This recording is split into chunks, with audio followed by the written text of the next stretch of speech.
Hi, welcome to today's Grand Rounds and happy spring. Although it doesn't quite look like spring outside, it is the first day of spring. So happy spring, everybody. We have a wonderful Grand Rounds for you today. So I'm so excited that you're joining us. So we have a team that are going to be talking about some of our expanded school mental health initiatives. I'm going to do very brief introductions so we can get right to the heart of the matter. So first, I want, in order of presentation, I want to introduce Melissa Heatley, who is an assistant professor in the Department of Psychiatry and director of our expanded school mental health program. Melissa has done an amazing job of expanding our school program.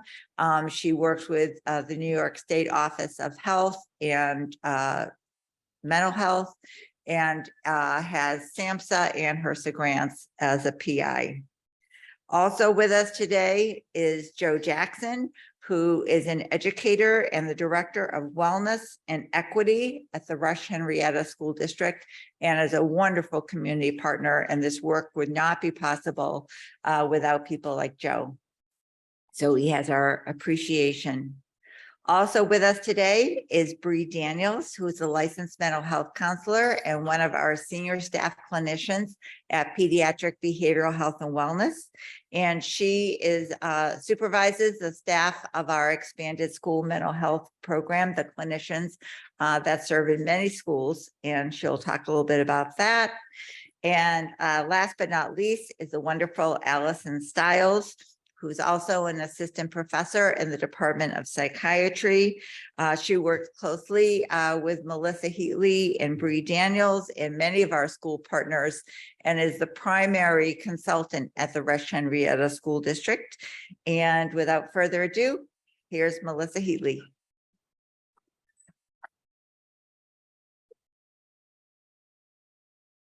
Thanks, guys. We have our continuing ed slides.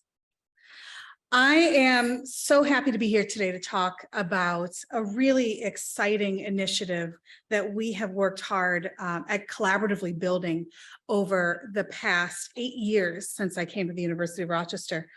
Our expanded school mental health initiative is called You Are Supporting Our Students. And our goal is to strengthen educators' response to the mental health needs of children and their families throughout the greater Rochester region.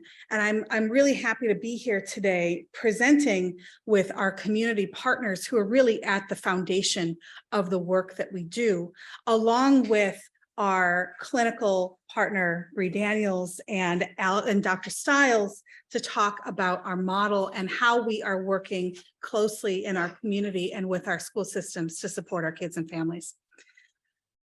Those of you who are here today know the background. Many of our youth are really struggling with emotional difficulties, with high and increasing rates of emotional challenges, social and emotional challenges. And nationally, only 20% of those kids are accessing the care that they need to support their social and emotional wellness. Also on a national level, 70 to 80% of kids who access care are receiving that care in school. That's true in the Finger Lakes region as well, where schools are the most common port of entry for child mental health services, as identified by Mike Scharf and the team in 2016. And our educators have been repeatedly recognized over and over again by the U.S. Surgeon General, by colleagues at the state level, by community members, and frankly, identify themselves also as frontline identifiers and supporters of child mental health services in their classrooms. And this is all before COVID-19. COVID-19 really exacerbated and exploded these trends. And we have seen rising rates of challenges in our schools, and our schools partnering with us and really saying, how do we meet these needs of our kids and of this time? So we're here to talk today about a model called You Are Supporting Our Students, which has really expanded our community capacity across the developmental spectrum through preschool through grade 12 of our educators in our school systems in our region to support our youth with behavioral health needs. And you can see our model on the right. It's a multi-tiered model that starts with our district and school teams driving the work, identifying that they want to work at supporting their kids' social and emotional wellness and coming to the table and saying, what can we do to help our kids? And so that's why we are going to start our conversation today with Joe Jackson, who I'll introduce in just a second, from Rush Henrietta School District. We also, in our expanded school mental health model, offer clinical care in our school setting. That's our tier 3 level of intervention. We offer crisis response plans. We offer individual and group therapy, therapeutic intervention, parent and family support. And this care is integrated within the school environment and is in partnership with our schools and our families so that kids can access behavioral health services and supports where maybe they may have struggled to access that otherwise. Bree Daniels will talk about her experiences offering that kind of care in just a moment. We do more than offering clinical care in a school setting, though. We believe that in order to address our child mental health crisis, we need to be building the capacity and strengthening the systems that are supporting our kids and our families at the front line. That means we need to be training our school partners in how do we best identify approach to refer and support our kids with behavioral health challenges.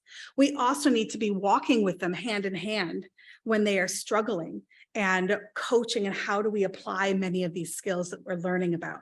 And so we also, in addition to our clinical services, have a capacity building model where we offer training and case consultation to our school partners in supporting our kids and families. None of us can do it by ourselves, and we really need to bridge these different systems of care so that we can support our kids and families most effectively.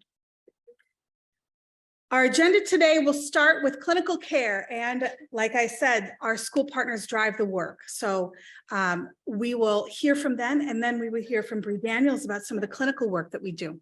We will then move to talking about how we're supporting that capacity building, that change in knowledge, skill, and competency to support children's behavioral health needs. And we will wrap up by talking about what this means for the field and what are our plans moving forward.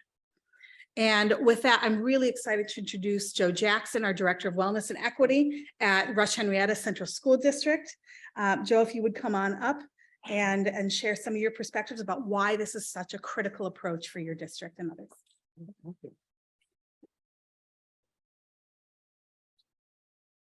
Thank you, everyone. It's an honor to be here. I'm a loquacious individual, so Dr. Heatley's taking quite the gamble, giving me a captive audience, and I'm pretty sure that the time is up here just for me.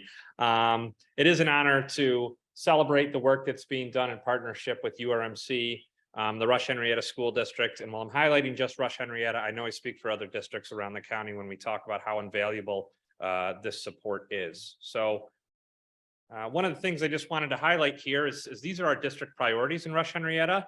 And I just wanted to draw attention to the fact that safety and wellness and equity inclusion are things that are at the forefront of what we're trying to accomplish for our students. So it really reinforces the need and what we're trying to accomplish internally and with our partnership with URMC. So one of the things that I hope you'll come to understand very quickly is just what the existing partnership looks like between Rush Henrietta and the University of Rochester Medical Center. Understand the mental health needs that we're facing internally and kind of how that's looking in practice and response, and then to communicate the need for ongoing support and expanded school mental health partnerships. Recently, the Rush Henrietta School District went through strategic planning. We captured student voice, community voice, and of course the staff, and took a look at who are we, what do we value, and where are we going as a district. And we recently identified 4 goals that will help drive our district forward. And the reason, again, that I highlight this is you can talk about the foundation for all students to flourish, excellence. And if you dive in deeper, we specifically highlight mental health and wellness, and some of the targets and priorities that are not listed here specifically highlight our partnership with URMC and improving outcomes for our students. So who are we in Rush Henrietta? Rush Henrietta is a proud district in terms of its diversity. Our student population's roughly 5,400. And in terms of our racial and ethnic breakdown, we're 50% white, and then you can see we boast an Asian, Black or African American, Hispanic, multiracial, and Native Hawaiian and other Pacific Islander population. We're very proud of our strong Nepali and immigrant and refugee population in Rush Henrietta, and we continue to try to work to support everyone. On the right, you'll see just some of the program supports. We do have a robust continuum of special education supports and related services to meet the needs of our students, along with our English language learners. So that's very briefly who we are.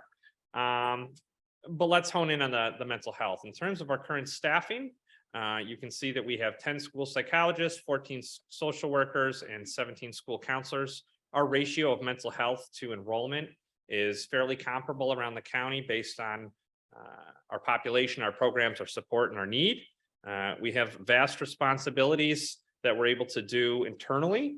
But one of the things I want to draw attention to that Dr. Heatley discussed is where our numbers were around absenteeism, referral, and suspension, and where they are now post-COVID. So there was a need certainly prior to the pandemic, but since that has only escalated and has called us to really improve the capacity of our organization, continue to rely on our partnerships with URMC and to meet the mental health needs of our students. So I just put a snapshot of some of the data points that consider student survey. 27% of our students indicated they're not connected to at least one adult in school. And when we talk about resilience factors, we know how important that is.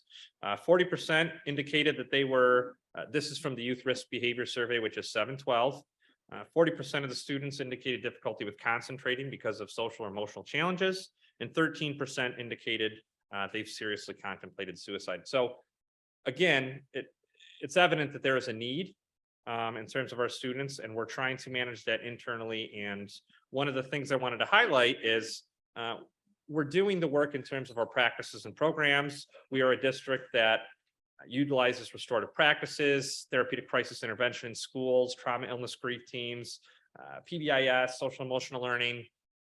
There's a lot happening internally, and it's still not just the answer. So as we indicated, our partnership is so essential. As it stands right now, we have site-based clinics at 2 of our 4 elementary schools. We also have individual consultation at the other 2. We've expanded recently to Vollmer, and we already had a standing clinic at Sherman. Dr. Heatley, Dr. Stiles, and Bree Daniels have been phenomenal in supporting us with consultation, teaming with us monthly to identify the needs and work to build our capacity. There's administrative consultation that we've engaged in using this SHAPE system, which is quality indicator improvement for mental health. And that has been tremendous undertaking, which we hope to continue and expand. We've offered training to staff, to our Board of Education, to our families, and outreach through parent engagement and other professional learning. And projecting forward, we've started the conversation around, we would like more. May we expand, and what is your capacity to do so? So I can't speak highly enough about not just the partnership, but these 3 individuals here and the other practitioners who are not able to join us today. And one of the things, I suppose it's not a pop culture reference if it's from a long time ago, but if you haven't seen What About Bob and you're looking for a laugh, I implore you to look this up. We're doing the work and we're trying hard. And URMC is, again, they're building our capacity. We've engaged in a problem of practice to support our chronic absenteeism. We're doing individual consultation. We have the accessible professional learning. And some of the feedback that we've received around building capacity is there's been mindset shifts around understanding behavioral health challenges, especially for the teachers who are on the front lines working with kids every day. There's increased shared language for how to talk to students about mental health needs in a strength-based lens in our families. And there's been increased communication and partnership with primary care providers and families in the community. So I've done a wonderful job with time. I'm very proud of myself. Again, this is just an invaluable partnership. And I know that I speak for more than Rush Henrietta when I say there is a need. We are thankful. And without further ado, I will turn it over to Bree Daniels, one of our partners and practitioners, to talk about some of the work that's been done in our school. So thank you, everyone.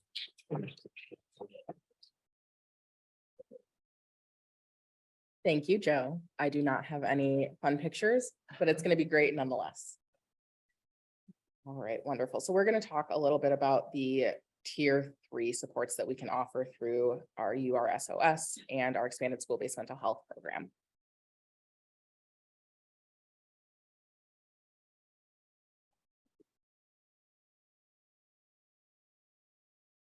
Thank you so much, Bree. Bree is one of our excellent clinicians. We have a number of really high quality school mental health clinicians who work hard every day to provide high quality school-based care, like Bree described during her presentation. And as I said at the beginning, we don't just offer clinical care in a school setting. We also truly believe in building the capacity of every person who is working with our kids and families. And I use the word our kids and families broadly, not just the kids who are connected with clinical care, but the kids who aren't connected with clinical care as well, to ensure that they are supported effectively. And so we're going to talk through some of the tier 2 and tier 1 supports that we offer through training and consultation. We're specifically going to describe some of the components that we have offered through our SAMHSA Mental Health Awareness and Training Grant called You Are Supporting Our Students, because I think it really exemplifies the kind of work that we do. And our goals in this project have really been to deepen and expand school-based workforce capacity through training and consultation, and also development of school-based teen mental health trainers. So not just saying that we're always the ones who are going to be doing the training, we are going to be we're going to be training school employed staff, counselors, psychologists in how to turnkey evidence-based trainings and practices in their home environments. We also developed a new school-based referral stream to help support our school professionals in being able to access referrals to care for our kids and families. And then we've also developed a new community toolkit that's hosted online. So we'll talk through each of these different initiatives. I'm going to pass this off to Dr. Allison Stiles, who's going to walk us through the training components of this URSOS initiative. And she's going to talk through our Project ECHO and YMHFA and QPR initiatives, and talk a little bit about how this lift has been uptaken by our community partners. Before I do that, the folks who participated in this arm of the grant are not just our school partners like Joe. We have opened this up to the 9-county Finger Lakes region. And over time, in the past 2.5 years since we received the SAMHSA grant, we have had 32 school districts and 239 school professionals participate in this initiative. Throughout Monroe County, Rochester City School District, Ontario and Genesee County, and we're currently working with Orleans County. We could not do this work without our school partners as a foundation, but we also partner with BOCES as well as with each of these counties' offices of mental health to be able to provide location-specific services and supports. All right, I'm going to pass this off to Dr. Stiles to talk about our training initiatives. All right, thanks, Dr. Heatley. So as we've been talking about today, right, with our capacity building initiatives, we really are shifting and looking at how can we utilize models that disseminate knowledge and skills more broadly, because we know that there's such a high need and there are not enough mental health workers in the workforce to address the need. And that is even more evident in our communities that are under-resourced or have high needs. So thinking about the city of Rochester, thinking about our rural districts across the Finger Lakes region. And so we've relied on several models, including the Project ECHO model and train the trainer models like Youth Mental Health First Aid and Question, Persuade, Refer. All right. And so for those of you who aren't familiar with Project ECHO, this is a really wonderful model for transforming the way that we share education and training across communities. And so by utilizing a telementoring model, we bring together content experts in the area of teen mental health, along with our school district teams across the Finger Lakes region. And through this model, we provide specialty training from the content experts on mental health topics related to supporting youth, as well as school teams providing case presentations and receiving feedback on challenging cases. And so through this process, we have this teach all, learn all model where knowledge is shared between the experts and between school districts. And then those school districts are able to take that knowledge back to their school teams and their communities to continue to support youth mental health needs. And so over the last 2.5 years or so, we've been able to deliver over 50 trainings and case consultations through Project ECHO on a variety of topics related to recognizing youth in need, crisis stabilization, culturally responsive, anti-racist and equitable care, and thinking about how do we really treat teens that have significant mental health needs. And you can see from the table on the right that folks have really identified this as something that's helped them to better understand mental health in youth, to be able to use their time better at work and feel more satisfied at work and less isolated. What are a couple other things that people are saying about our Project ECHO? I'll highlight a few things here. So in particular, they're sharing that the topics that we're covering are really insightful and relevant. They love the ability to have a vulnerable, safe space to be able to share what's going on with them, to present those challenging cases and receive that feedback, and really to feel connected with schools and other districts, because we know that right now school teams especially are feeling so isolated with the work that they're doing to support youth mental health needs. So in addition to Project ECHO, we also have turned to train the trainer models to really increase capacity in our workforce. And so we've used 2 different models for that, the youth mental health first aid and the question, persuade, refer. And so we've trained 1 to 2 individuals as youth mental health first aid or QPR, question, persuade, refer instructors in each of the districts that we're working with. And through that approach, as we have those folks trained in youth mental health first aid, which if you're not familiar is a curriculum that helps adults who work with youth to identify and approach and support those youth that might be experiencing mental health needs. And question, persuade, refer is a similar model, but with a focus on suicide prevention. And so as we've trained these individuals, they are then able to take that back and provide trainings within their community for teachers, paraprofessionals, coaches, parents, and others that are working with these youth, and to really be able to identify those kids that are in need earlier on and to help them feel supported and connected to care when they need that care. So what does our impact look like so far? So we have in between 2021 and 2023, we were able to train 30 youth mental health first aid instructors who've delivered 27 classes and reached over 260 educators and community partners to train them in youth mental health first aid. We have shifted to focus more on the question, persuade, refer model for our continued train the trainer because of some of the barriers that existed around implementation for youth mental health first aid.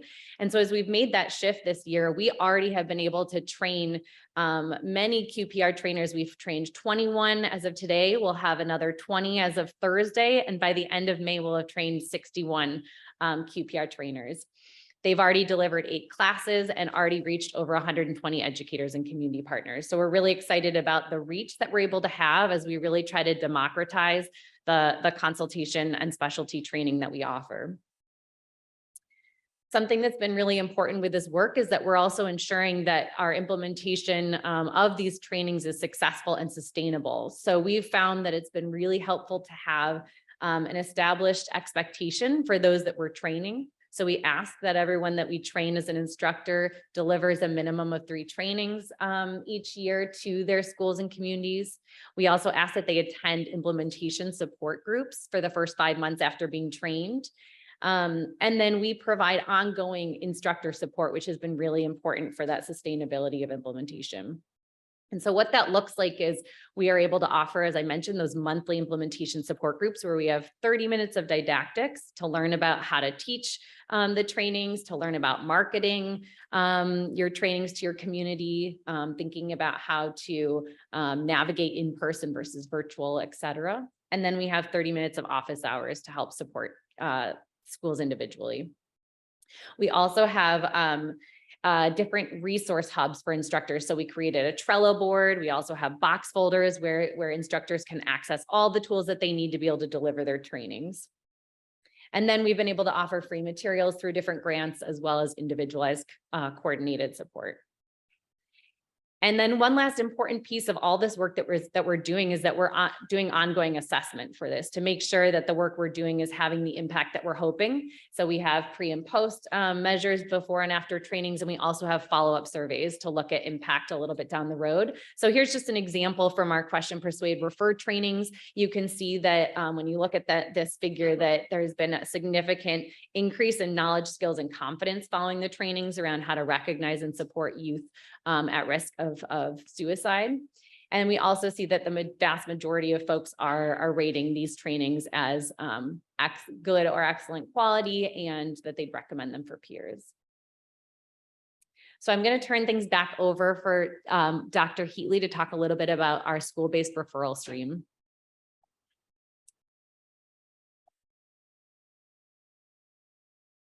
So as we discussed earlier, one of the other components of this intervention is to develop and ease a strategy for our school-based professionals who are widely identified as on the front lines of child behavioral health to actually connect kids that they see who need resources and support to those supports. And so to that end, we've developed a school-based referral stream that starts with a red cap form that is secure, it's HIPAA compliant, and we train our school professionals, our school psychologists, our school social workers, and our school counselors in how to utilize that form, how to make a good referral, and then what happens after that referral is made. On the back end, we've had to develop a pretty strong and robust system of what we do with those referrals after they come through. So I'm not going to go through step by step of each of these pieces, but Bree Daniels has managed much of this for several years, and Leah Ward has been incredibly helpful in managing this stream while Bree was out on family leave.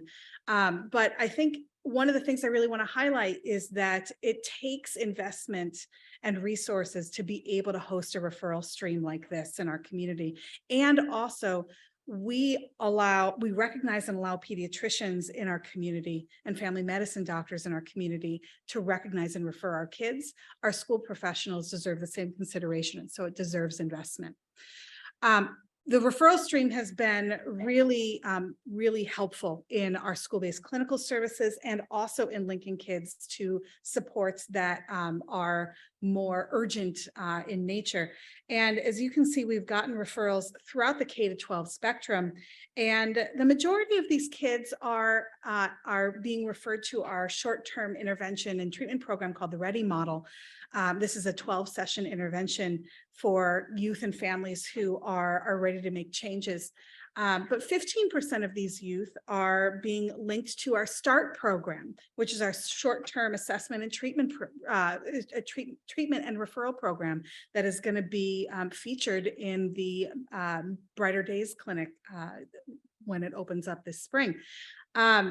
Many of these kids have never accessed prior treatment in the past. Only 32% have. So this is oftentimes first-time presenters. And the urgency ranges, on average is about 67, but we do see high levels of urgency, especially in our START referrals. And these kids are struggling. There's many social, emotional, and behavioral concerns that are identified as part of this referral, but 80% of these kids are also identified with co-occurring academic concerns. We are backing up our training and our referral stream with durable resources and toolkits. And to that end, we've developed a website, yoursos.org, which hosts many of these resources. And I'll just give you a snapshot of a couple of those pages. Our toolkit includes resources for families, for school mental health practitioners, educators, and we also host all of our ECHO trainings on this website.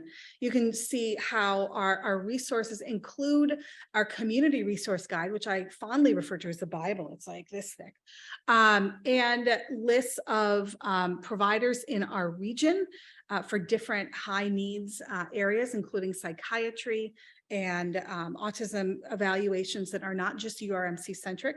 We also have our resources for educators, fast facts for things like ADHD, anxiety, major depression.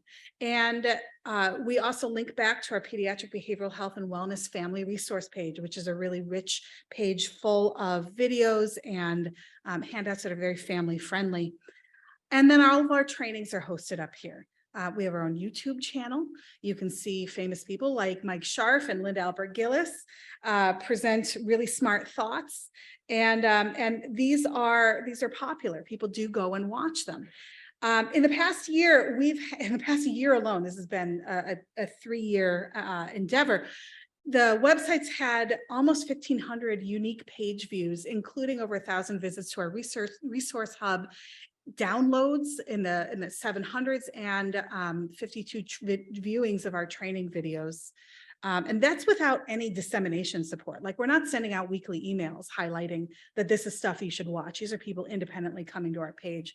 Google Analytics is a great tool for evaluating the success of public health initiatives like this. And so we can see our page activity and see what's most popular. We can see the downloads that are most frequently utilized. We can see how much time people are spending on pages, so that it's not just like, oh, you're clicking through and then you're clicking out. And that also helps us develop new tools and new resources for people to be able to access and then track their popularity and their success. So that is our URSOS model as a whole, and it really backs up and supplements our clinical care model and allows us to build our professional capacity in our schools, in our communities, and more broadly, even if you are not a URSOS partner, provides tools and resources for learning. So what does this all mean for practice and for our field? Well, we're going to talk about 4 different take-home points. One is the power of the model. Why is expanded school mental health important, and why does it work? We'll talk about the power of the people. You cannot do this work alone. And the people who have to wrap around this type of work to make it successful. Talk about the power of the moment. There's a ton of stuff that's happening in a federal, statewide level, and local level to drive school mental health forward that makes this a prime time for action. And it's not a moment, it's a movement. And what would be complete without a Hamilton reference, of course. But this is a movement. This is a movement towards expanding access to mental health services for children and families, to bridging and providing equity in access to this care, and solving our youth mental health crisis, not independently in silos like we have historically, but collaboratively in partnership with our community. So I'm going to start with the power of the model. The school behavioral health services framework is one that is a national model of expanded school mental health that goes beyond just this clinical care model of a clinic in a school. We're really, with that clinic in a school, working hard to increase our access to behavioral health support. So as you heard from Bree with her case study, we are looking to support kids and families who would not be able to access care in any other fashion. These are not youth who are easily able to transport themselves to South Avenue or East River Road for care. They may struggle with transportation. Their families are busy, often have a lot going on in their home, and our school-based settings are comfortable. They're familiar, and they provide natural settings for collaboration and partnership. Our school-based referral streams and feedback loops allow our schools to integrate with us, to say we need help, and for us to be responsive to that. And that's a really important model. And our evidence from our URSOS SAMHSA grant and other initiatives identifies that our training and consultation models really enhance our capacity for our community members at the front lines, our educators, our school psychologists and professionals, to recognize, support, and refer youth with mental health challenges and support their families. And they want it and they need it. We also, through our consultation model, are able to provide access to expert and peer consultation, so that when there's a sticky situation, people know that they're not in it alone. They're in it with community partners who can help riddle their way through really complex situations and cases. And also our ECHO model really highlights the benefit of collegial support as well. We are not the only experts in the room. We have to recognize that our educators come with a vast amount of expertise in supporting children day in and day out in an educational setting, and they have a lot to teach each other. And frankly, they have a lot to teach us as well. For our training, the dissemination of evidence-based practices throughout our communities is critical. We cannot do this work by ourselves, and we need to make sure that the evidence that we're disseminating, or that the trainings that we're disseminating, are evidence-based. And the ECHO model and trainings and consultations and implementation of programs like QPR and YMHFA really help us do this. We also need durable dissemination, so that it's not just so that you don't always need to have a training to go to. We need access to resources that are available when you are in the moment with kids and families, to be able to really bridge that knowledge and skill divide. And our professionals have told us time and time again that this model reduces their professional isolation. They feel supported by their community and by each other, and are able to develop county-wide connections with other professionals that they wouldn't have been able to do so otherwise, not just within the education system, but within the public health system, with the Office of Mental Health and our greater regional catchment area as well. The moment for this is right also. And I'm going to ask Dr. Stiles to share a little bit about the policy changes that we're seeing that really help drive this work. Thank you. Yes, so the power of the moment, the time is now. As you heard from Dr. Heatley, we are really experiencing unprecedented funding and support on the federal level, the state level, and the local level for supporting youth mental health initiatives, and in particular, expanded school mental health initiatives. So the Bipartisan Safer Communities Act, this act provides historic funding for creating safer and healthier learning environments at school.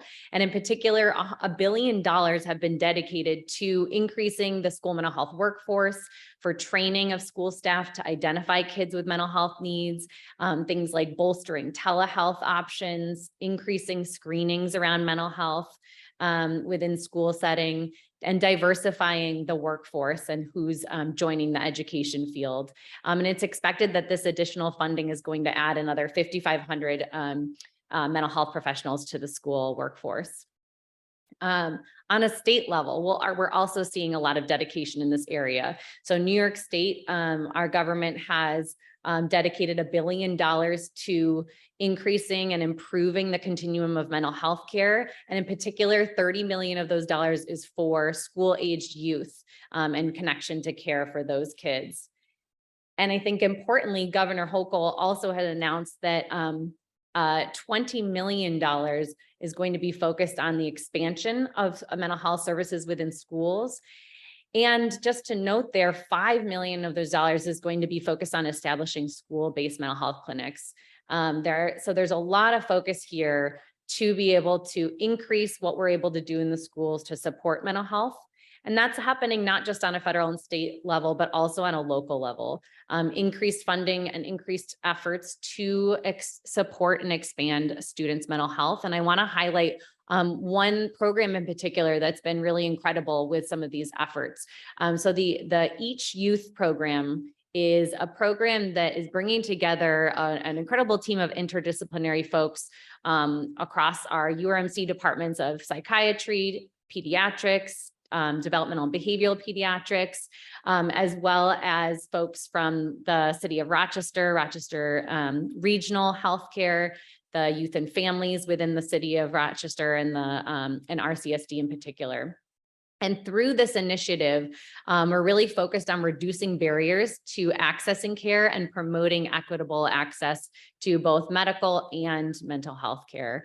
So we're doing this through embedding telehealth units within each of the schools, as well as fostering cross-sector collaboration through a model called Connecting for Kids. It's really bringing folks together to jumpstart relationships and learn how to better communicate and collaborate across their different systems. And then another project Echo that focuses on specialty training for behavioral health for educators, specifically within the Rochester City School District. And so I'm going to turn things back over to Dr. Heatley to talk a little bit more about those people that I'm just mentioning, the people in general that are really at the base of a lot of this work and that are what's making this possible. You cannot do this type of work by yourself. It is community driven at its heart. And we really need these partnerships with our school districts and our community partners in order to make it happen. In 2016, Linda Alpert Gillis said, if you come here, we will build a school mental health service. And we started, we started in Fairport as our initial school mental health partnership back then. And since that time, we have really expanded our impact to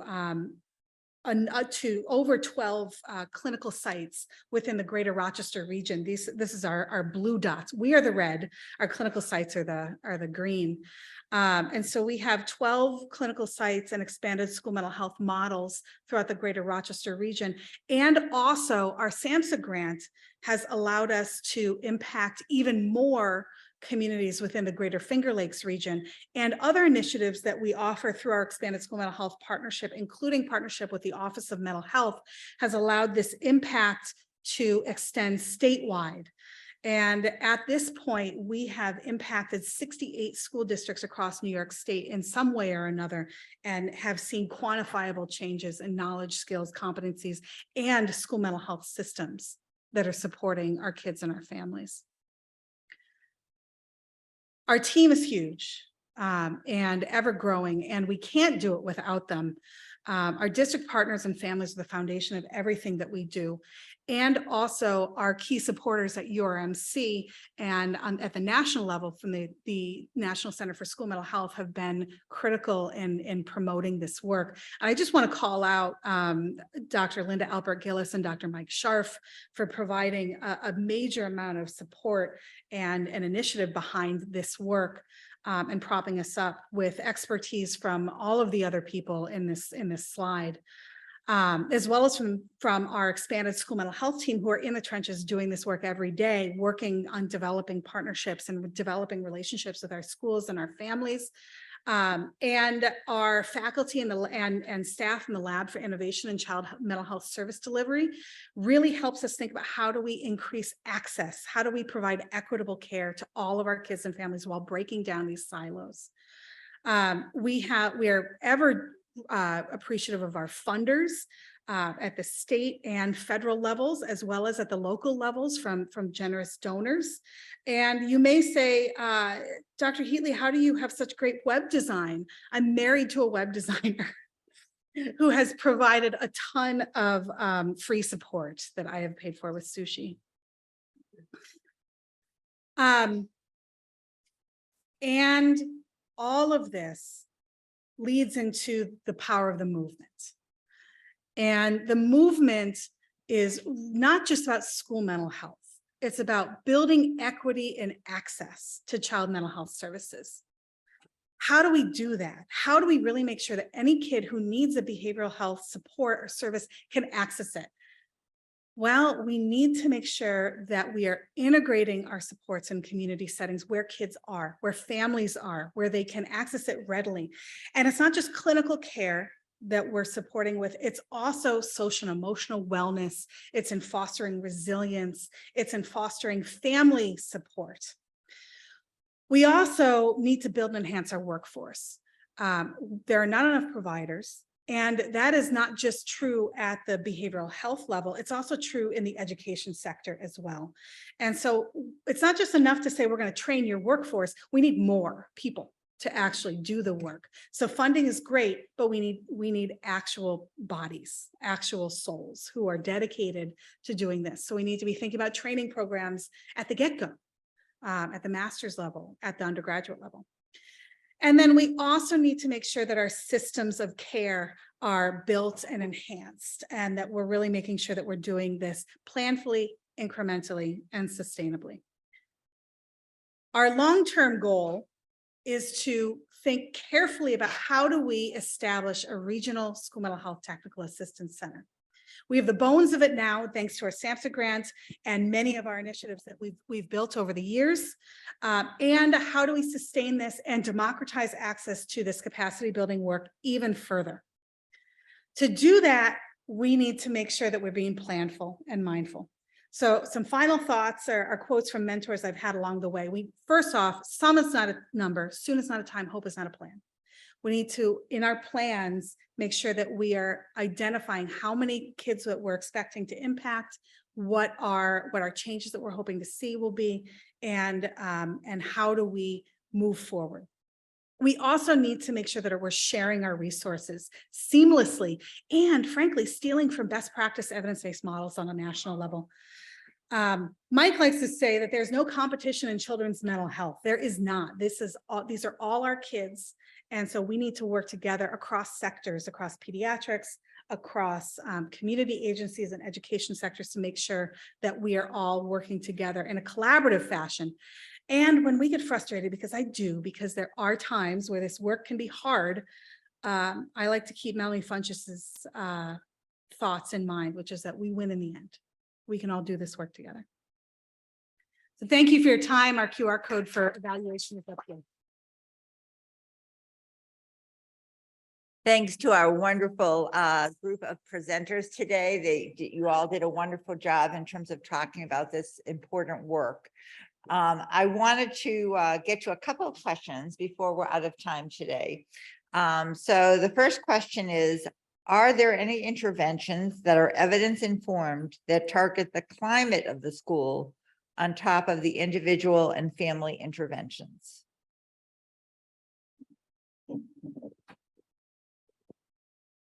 Yes. I think different school districts are in different areas in terms of the work that they're doing around culture and climate and connectivity. I can just speak to Rush Henrietta.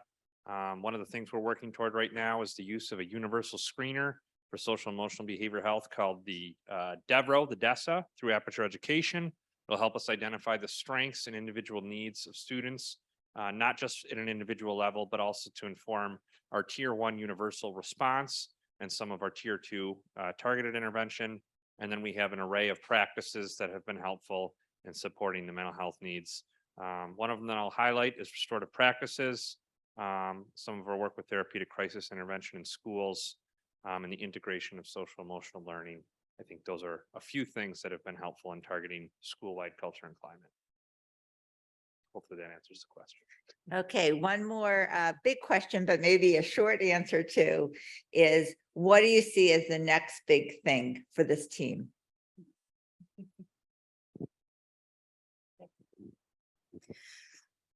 We are really blessed to have a wonderful team, and our goal is to create a regional technical assistance center that can, as I said before, democratize this access across our region, and at the state level, consider how do we create support for our school districts in enhancing the quality and the sustainability of their school mental health practices. This is work that's already underway in partnership with the Office of Mental Health and in collaboration with our SAMHSA grants and other funders in our area. And if you are interested in collaborating, one of our biggest needs is more collaborators. So we are happy to partner with others. All right, I want to thank again Dr. Heatley, Dr. Stiles, Ms. Daniels, and Mr. Jackson for a very interesting and informative presentation today. Thank you.